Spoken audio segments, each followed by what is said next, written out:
Hi friends, let's look at not marble nor the gilded monuments. Question and answer.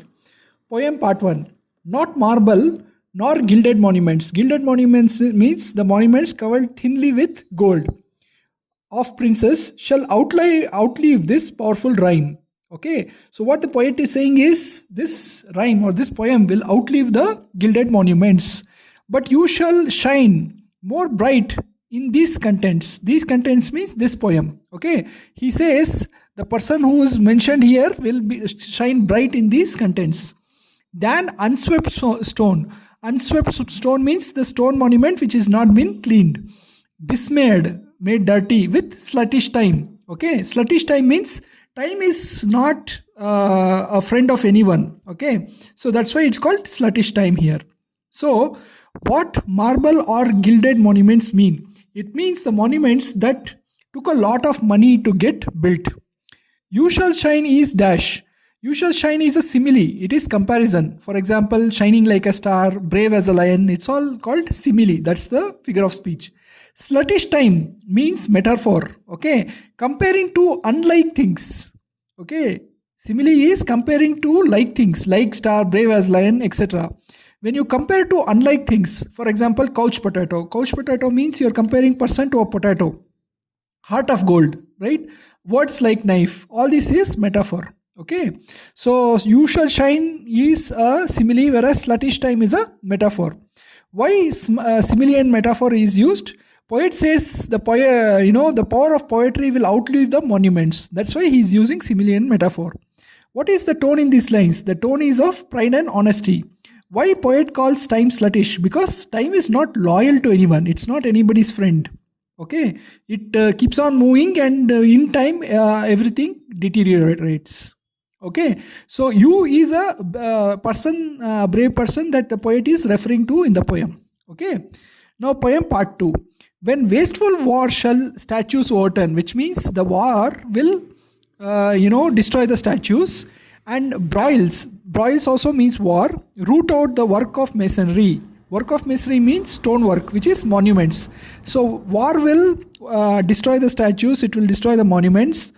Nor Mars is god of war, his sword, nor war's quick fire shall burn. So what poet is saying is, even god of war's sword or the fire of the war will not burn this poetry. The living record of your memory, okay, against death and all oblivious enmity.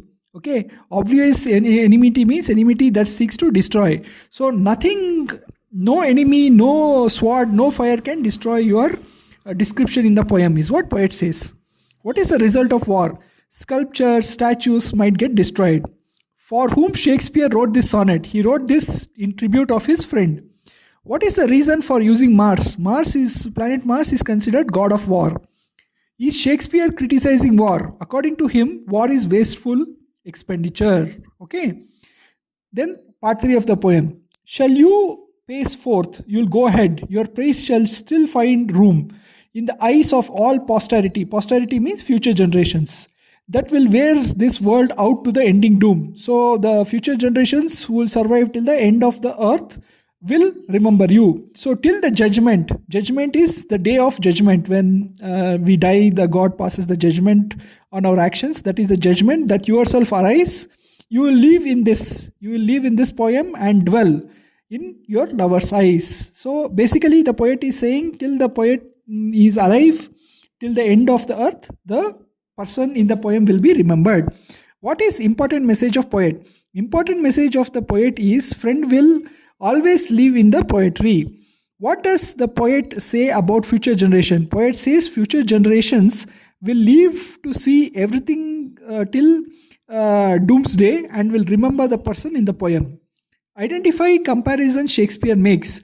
Shakespeare compares longevity of poetry to the longevity of earth itself.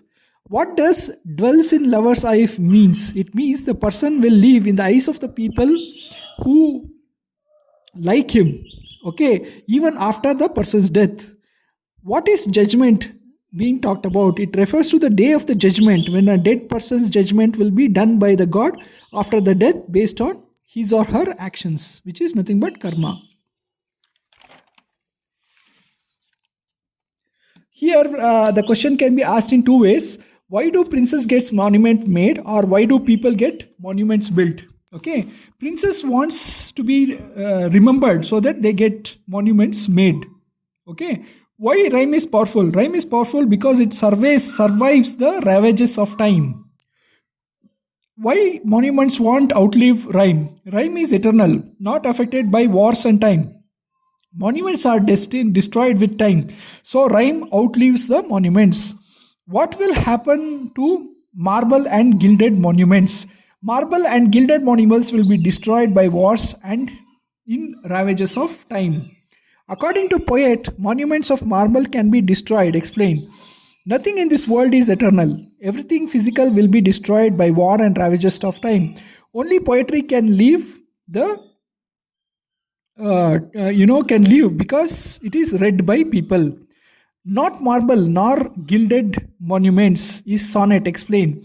It is made up of 14 lines, including quatrains, quatrains, and end couplet, couplet. And the rhyme scheme is AA, AB, AB, CD, CD, EF, EF, GG. Hence, it is a sonnet. Wasteful wars. How are wars wasteful?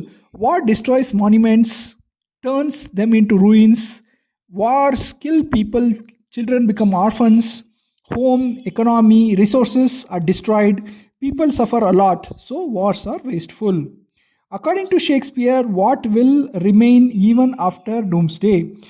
Poet's poem in which friend is described will outlive monuments and sculptures.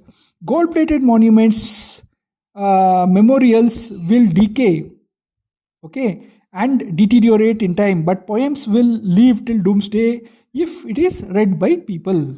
So that is what the poet means. Next question can be asked two ways. What is the theme of the poem?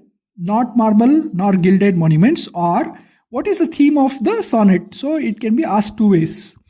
Poet pays tribute to his friend in the poem, which poet says will outlive all gold-plated monuments and statues/sculptures. Poet says his poem will live till the doomsday and people will remember his friend in his poem. In what way poet stronger than the powerful rulers?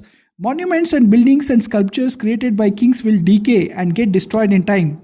But the poet's poems live longer than the monument if the people read the poet's poem. So poet is more powerful than the kings as his creation lives longer. Give example of use of personification in poem. Sluttish time is the personification. Poet refers to time as being sluttish, that is dirty and not loyal to anyone.